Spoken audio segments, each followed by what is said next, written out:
What's good, y'all? It's my review for this week's episode of My Hero Academia Season 4, yeah. This episode was hype. This episode was awesome. A lot more development with Izuku and the guys. But Togata, I am a little concerned about him. Just a smidge. Mineta, I think you're going to have some troubles with the law, fam, in some time. But yeah, man, without further ado, man. But yeah, this episode's funny, really great stuff. But anyway, enough of me jibber jabbering. Let us just jump right into this episode. So we start this one off. We got Izuku, who's talking about today's Saturday, and since Bakugo and Tori don't have any of their provisional license classes today, they're all here with the rest of the guys working together to get a concert all stewed up for school festival. You got Jiro doing on with the hero with the music team, and Chelsea has this like a music piece already up there. I think it was like called a Hero 2 or something. And then of course you got Bakugo on the drums saying "Practice to kill." You gotta love Bakugo. I love the fact that Bakugo's on the drums, man. It's fucking epic. So you got that. And then we get over to the effects team. They're doing their thing. They're like, oh yeah, that's a cool idea. We should run that by the dance team. But then we won't have enough people. Yada yada. Then we get to the dance team. And they mentioned something about, and then Mina is going on about like, Izuku, you're not locking right. And she's going on about lock, so like L-U-O-C-K, you know, it's like she just told you their dancing is not, still not right.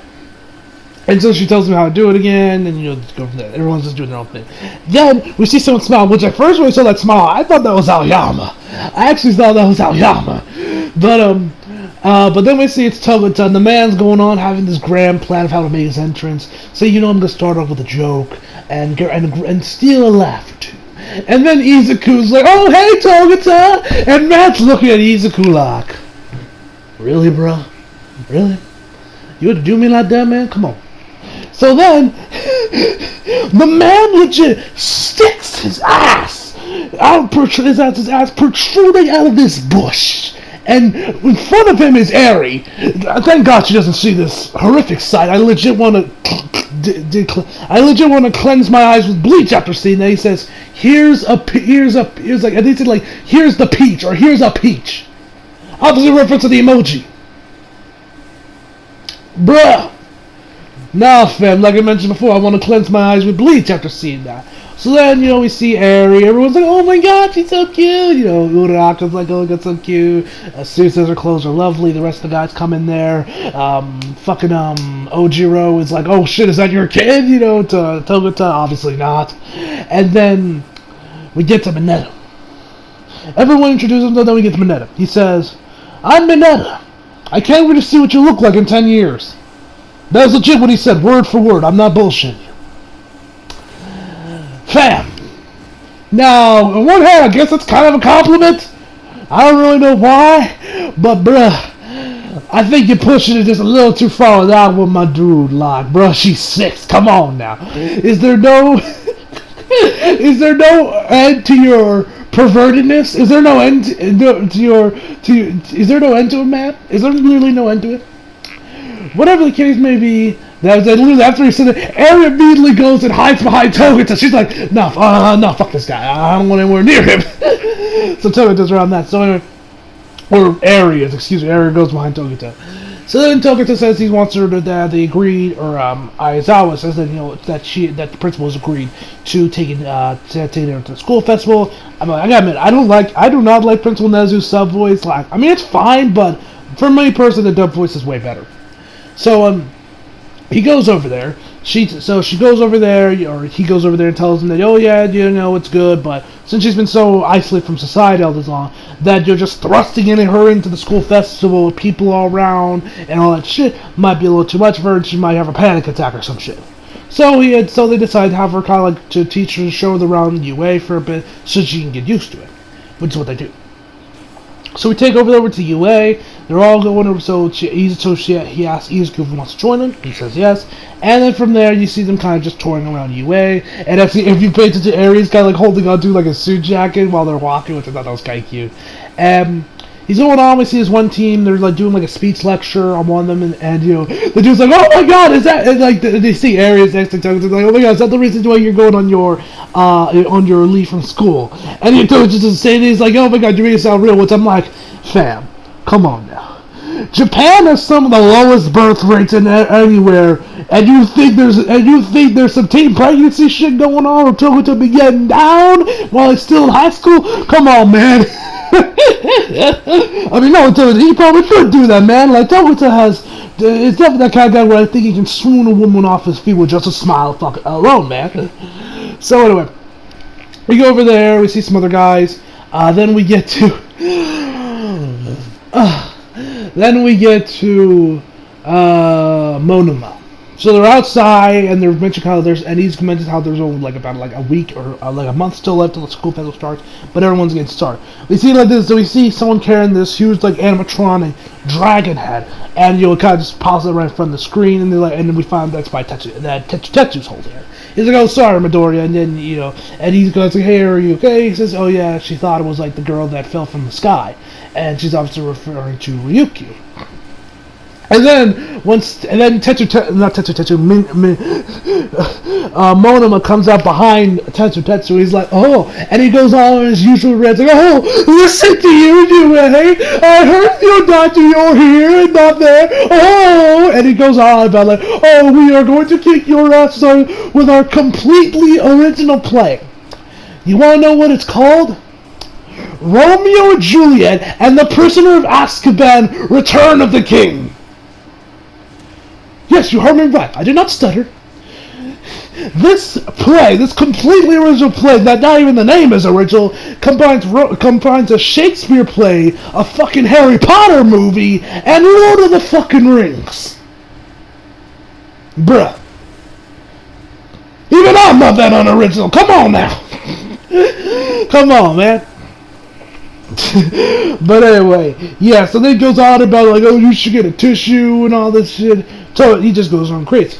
Then the other guy behind him just nails him with a baseball bat and tells him that Kendo isn't here. She's actually at the beauty pageant when she was forced to get, which I was just kind of surprised by that. Which actually, I will when I first read it, I thought when it said beauty pageant, I thought the subtitle straight said pregnant on it. I was like, wait, what? Well, I had to go back and make sure I wasn't seeing shit. But and then Tokuto mentions how they're like, oh, she was really into this too. And he goes like, who? And we found it was last year's runner-up, which of course was Nejire. So we get there, Tokuto and Izuku, they're like there, Aries goes, oh, Izuku's just like, and Nejire, she's wearing this blue dress, looks pretty good on her, she looks cool, wearing some high heels, her tits are hanging out a bit, you can like legit see almost all of it. But man, Izuku, first of all, I gotta give huge props to the man's Japanese voice actor. The dude absolutely brought it this episode. This episode he was probably hilarious, and it was mixed with like the way he just said the Japanese, just how it all sounded. I loved it. It just added so much more to the scene, and I definitely can't wait to see how Justin Briner does it when we get this episode in the dub. That should be fun. So anyway, Izuku. So then anyway, she's like, "Oh, Annie, why is she here? This is so awesome," And he's just like, because I mentioned that because I mentioned before that she was runner up, and he's just like. He's like, the man is trying desperately not to look at her for obvious reasons. Her tits are like right in front of his face. He's like, wait, your fork is flashing and you looks into like bowling like that. I don't know what he's trying to say. Probably boobs. And then Todoroki,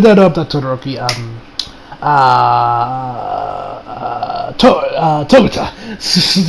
Drawing a blank on his name for a second for some reason. Goes in there, does the man side, says your body. He says body proportions. He's like, even with all that, you still came in as a runner-up. And she mentions how she lost that. She's pretty much lost like almost every other year. She's done this to some other chick some other broad that often isn't attractive in the slightest. Don't know how she went. And then we actually had some of the guy that's working like on the wardrobe and shit. Mentioned the Nejire that apparently the reason she lost last year was because she's more of a cute type than the sexy type. Okay, whatever. So anyway, they also mentioned Kendo, how she got some fans after what happened that commercial she did with Momo, and then Tamaki shows up. He's like, Nejire is going all out, but just the thought of performing in front of all those people, oh, my stomach hurts. Like legit, because you start to get a tummy ache just from thinking about performing in front of people. My God, Tamaki is a lost cause, my dude. So anyway. Afterwards, they go overhead to meet up with May. They go in there, and she's like, oh, you know, and then Atsumi also mentions that she pretty much doesn't, like, she says that bathing is a waste of time after Izuku process, like, oh, you look a little dirty. She says bathing is a waste, looks like bathing is a waste of time, so that kind of has me a little concerned, like, does this woman legit not bathe at all, or does she just not do it frequently? Either way, I don't like the sound of that. So then one of her like new machines blows up, and they pretty much just run off there after she asks Izuku what he thought the science told him if she needed, and if he needed anything else, to hit her up, which he said he would. So then we get back. So then we get back to Izuku. They're in the lunchroom, and they're just asking, "Hey, Eri, what do you think of all this?" And she's just like, and because Eri like is like what 6 years old at this point, she doesn't have no control over her quirk. She pretty much probably has nothing in terms of education. Add to the fact that pretty much she spent her entire life just fearing for her life because of what happened with Overhaul. When it comes to emotions, she isn't very well versed in that sort of thing. So she's like, I don't know, but that she says, oh, but with everyone's working so hard, she's curious to see how that's all going to turn out. And then out of nowhere comes Principal Nezu, chilling like on the far side of like the road they're on, eating some cheese. Yes, you heard me right. Principal Nezu was chewing, and he wasn't just like chewing it like a nobody. He was like, he was going at that cheese, man. Like that was the first cheese he's had in fucking months. That's how hard he went at that cheese, my brother. So he eats that. So he's eating the cheese, and then you got Midnight Sin Rex next to him eating. I think she was eating some curry, and they come on, and she's like, oh, and he says that's what we call getting excited. And then she's looking forward to it, and then she sees her, yada yada yada. And then Mud Knight's like Principal Nezu, he's like, don't worry. And so he walks off and just leaves. And then we get a little flashback to where the chief of police came out there and said, pretty much, hey, Principal Nezu, villains be wildin' right now. Y'all gotta cancel this shit. And he's like, I understand your point of view, and I understand what you mean, man, but we gotta let these have it for the kids. They need this event. We can't let this be any more play. And he's like bowing and do the whole 9 yards. And they agreed to it, but on one condition. And this is what Midnight tells him. And she says that she won't tell him all the details, but she tells him that he's working hard, and that if the alarm ever goes off, even if it's a false alarm, it's getting canned and everyone's evacuating. Yeah. Izuku says that's strict, yeah, which that is.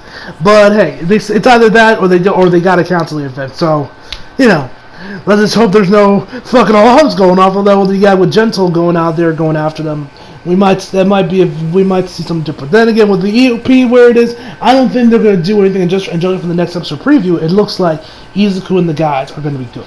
We'll find out next week. We'll talk a little bit about that when we get to the next episode preview. So anyway, after all that's said and done, Izuku mentions that, right after that, and Izuku says that they're doing and then Izuku tells Eri that they're doing a concert and everything, and then, he'll be dancing. And she'll be like hoping that she's there, and she'll look forward to it. We get to Izuku, we see Mina, which I gotta say, I've mentioned this before, but I'll say it again. Mina is really starting to grow on me. Like, I don't know what happened in Season 4, I don't know if Horikoshi has been focusing more on her, more than she usually has, but I'm really digging Mina right now. Not only from what we saw of her with the Kirishima stuff, and just some of the other ones from Season 4. I just like her personality, man. Here she is, dressed up as a fucking Men in Black, part of the Men in Black. Legit, full on, black and white suit, sunglasses, all she's missing is a fucking demoralizer, being like, alright. Your name is Deku. You won't be working for you not meet a 6-year-old girl that can rewind time. Good day. I'm just waiting for her to do that, man. But she just tells Izuku that he's fired from the dance team. He's been fired, and Izuku's just like, what? And this is some more great voice from Izuku's Japanese voice actor. It's like, but I already told Eri I was gonna be dancing. The man's super distraught, and his face is meme-worthy. But then Mina says that the effects team had scouted him, and they really need him is because they want to add more to the whole disco ball thing with Aoyama. And they mentioned people are gonna get bored of it after like a minute. They won't even notice it. We gotta do something more with Aoyama become the disco ball. Then Koda comes in there and suggests, why don't we make the disco ball move around throughout the middle? And that's when Izuku comes in because he's a strength type with his quirk. Obviously, he's also strong. They're legit gonna have this man lift up Aoyama while he's in the air and just move him around while Aoyama's doing his thing. So yeah. Izuku, hope you got some damn good grip string, man, because you're gonna need if you're gonna haul his ass up with that armor while he's spinning around like a madman. You better be wearing some gloves, my dude, just something to make sure that that rope does not leave your fucking hands. Anyway, so then he says that they only need for like, and it's pretty much like only for like the second half of it where they gotta do that stuff. So for Izuku's still gonna be dancing, at least from that's what I got for that. So I might be misinterpreting it a little bit if I am toning down the comments. But yeah, Izuku's still gonna be dancing, and yeah. So afterwards from that, he mentioned that because he has next to no free time, that means it's very difficult for his new training and for the new wind pressure stuff. And it looks like from that, and I was right about the gauntlets thing, because we're getting in next week's episode, because you can see Izuku wearing them in the next episode preview, which I'm super hyped about, because I love the look of them. Anyway, so Izuku, so we then see Izuku, he's just firing off, doing like that wind attacking, and we told that's like in the early morning. The sun hasn't even risen complete, so if I had to guess, it's probably like 6 in the morning for this guy. How this man is like, as awake as he is, I don't know. I could probably barely stay awake fucking 6 in the morning, but hey, that's neither here nor there. So he fires off one of those wind attacks. He still can't really get the timing right, and we see kind of like some bruising, a lot of bruising around like the top, around the middle part of like his, I think it was his ring finger he was using, or his middle finger, and just around like the middle part of it, right before middle part of it, he says, "Oh, there's some internal bleeding going on. Cool down with it." He hands him like, which I'm assuming is an ice pack or something, and he starts putting that against him. He says that, and Izuku asks him like, "Is there a trick or something to this thing?" And All Might straight tells him, "I don't know." And he says that he just kind of was able to use 100% just from the start. So apparently, All Might is also Brock Lesnar. Okay, so. So they go on there a little bit, and Izuku's like, "What?" And then he's like, he starts coughing up blood, he goes back to his buff form. Tells him about, remember, we said about getting an image, and then just going from there. And then we see this camera, this drone thing, coming out of the bushes, and Izuku's about to do the, doing the wind thing. And then All Might legit catches this thing while it's just moving forward. It was going like, it looked like it was going pretty fast, too. And All Might just like casually just catches it like nothing. Out come Hatsumi, and she's like, "Oh, I'm sorry, did anyone get hurt or anything?" She's like, "Nah," he answers back to her, and she goes on her way. After she tells Izuku, like, "Oh yeah, that thing you asked me about, yeah, it won't take long for me to get it done." And Izuku's like, wait, well, what? I thought you said you couldn't get started working until, like, after the school festival. He's like, "Oh, I already have it's like, she says something like, it's like an artist who can, work, or like an artist that draws during their breaks. She already has, like, a base, already has a base for it. So it's pretty much solid. We even see the glove as well. So, yeah. And then she goes on, then she leaves, and then we get some more stuff with All Might and Izuku. And tell them like, you need to just think of an image and just go from that and remember it, yada yada yada. And Izuku goes back and does his wind thing. So then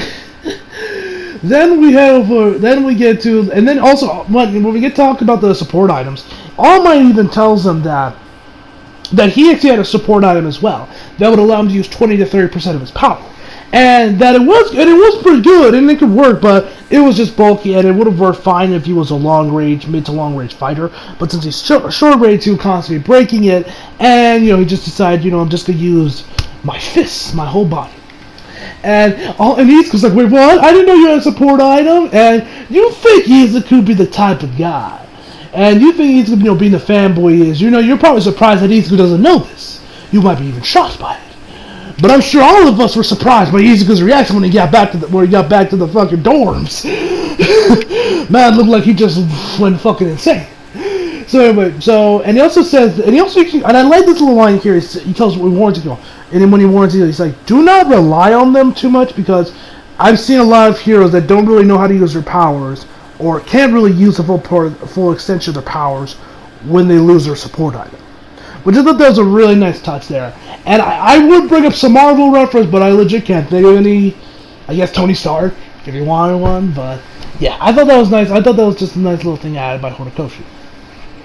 So then we have Izuku and everyone, back at the dorms. It's late night.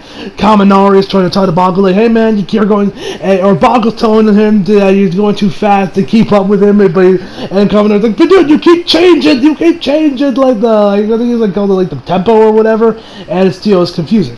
Bakugo ain't here. And then we get Momo and Jiro. They're having a little conversation, which I'm sure the Yuri shippers were losing their fucking shit over this. And Momo was totally, oh yeah, Jiro, you look like you're a natural for teaching. The thing that Kaminari would learn about, like, you know, I forget exactly what she's like, tempos or whatever, or like chords or whatever. Like in under a week, you know, that's a present. She's like, oh, that ain't nothing much. And she asks, and she's like, oh, the tea smells good. And Mo's like, oh, really? My mom brought this in. It's called, I forget what it was called. It was called Royal Grand Imperial, I think it was. It was something like, it was like Grand Imperial. And it's like this elusive tea. And so, remember that tea, because it's going to come into play later on in the episode. So afterwards, and we get back to Izuku, and we see something. And he also has some on the other girls if you want some. And then we get to Izuku. This man is like feverishly swiping on his phone, be like, "I'm a failure. How did I not know about this rare man? And like the dude's muttering like crazy, like, "Where's he using it?" And he's like, you know, he's just like searching through his phone trying to find anything. He's like, "Super pics, no, where is it? I'm ashamed. I am a failure, not knowing about this rare man." Like the man just losing his shit over this. I know Izuku's a fanboy, but Jesus fucking Christ, my dude, calm the fuck down. Then, but who else is doing on? Uraraka comes in there, offers some tea to him, and then he ends up clicking him on the Gentle Criminal's videos. Goes on about how there's going to be an alarm going to sound off, but not just for his viewers, but also to the rest of society. And that's where the video ends. And he's like, oh yeah, it's kind of amazing that he's able to upload all these videos and still hasn't been caught yet. So yeah. Then we head over to Gentle Criminal, and we find out what their next plan, what their plan of attack is. They go in, and they pretty much says that they're... now, I'm probably going to miss some details of it, but pretty much they're going to go through, like, they're going to use, like, the main road because there's less traffic there, and there's still circles. They're going to go through, like, they're going to go through a natural forest. Then they're going to go into, like... they're going to go into this tea shop for about 90 minutes, have some 90-minute tea time, because it sells that elusive tea, the Royal Grand Imperial, and, you know, and it's close to UA. So, and she's like, you know, I have to have my tea here because it's over there, and, you know, they'll be fine. The owner's over 70 years old, and it opens at 7 o'clock. So then they're going to go through, like the construction sites and other stuff, and then go up on this incline to get up to UA. Then they're just going to try to figure out how to get through the sensors and everything. First off, they're going to go through, I forget the dude's name, what was it, like, Hound something? The guy that's going to be tracking and looking around. They're gonna go. They're gonna have to cover their bodies in like dirt and leaves to make sure to match their sense. And so once they get past him, they got the sensors, and that's where La Brava is gonna come in, and she's just gonna hack into UA system and take out the alarm because she's a hacker apparently. And then we find out a little bit more about it. She goes on about how much she loves Gentle, like legitimately loves him. And then we find out a little bit backstory on Gentle Criminal, and we can really see, like, I feel this man about the YouTuber thing. Like, Chibi's been mentioning YouTuber stuff in his videos, but I thought that was pretty cool. Now, I know I haven't really mentioned it, but yeah, and I mentioned a little bit, but yeah, like, I liked how you can tell Horikoshi at least knows a little bit about YouTube. He's right, because I can feel this, because we see the dude post his first video, 56 views, barely any comments after about a month. He's like, it's been up for a month, and I'm like, bro, I know the feeling of when you upload a video and it gets fuck all views. Especially when you like first start out, man, it kind of sucks. But I kind of knew that going in there when I started doing YouTube because I really want to do it. But yeah, So I was like, I feel you, brother. I feel you. And then, you know, the comments were mean, they were assholes. And then we see someone knock on his door. It's La Brava. She legit hacked into the dude's account to find his address because she's a super fan and low-key stalker. And then after that, she starts crying, saying that he's gonna bet his mustache and his soul on this scheme, and they do like he's gonna repay her feelings or whatever. She starts crying, and then she just spears him off the like chair sit down and just be like, I love you too. You know, and that's pretty much where the episode ends. So yeah. Overall, amazing episodes. Next week we're gonna see Izuku versus Gentle Criminal. Going to be working the gauntlets. I'll probably do an episode reaction to next week's episode because I'm definitely curious about those gauntlets. And I think I've actually seen some manga panels from that. Right when it first came on the manga, because I think I was looking at the Hero Waka Wiki once I first saw pictures of Izuku with the gauntlets. So I'm definitely looking forward to that. So yeah, next week's gonna be hype. So overall, I'm going to give this episode a 9 out of 10, guys. Hope y'all enjoyed the video. Leave a like if you did, subscribe if you do. Follow me on Instagram, Twitter, flag, and links on the description box below. And as always, come back for more. See you guys next time.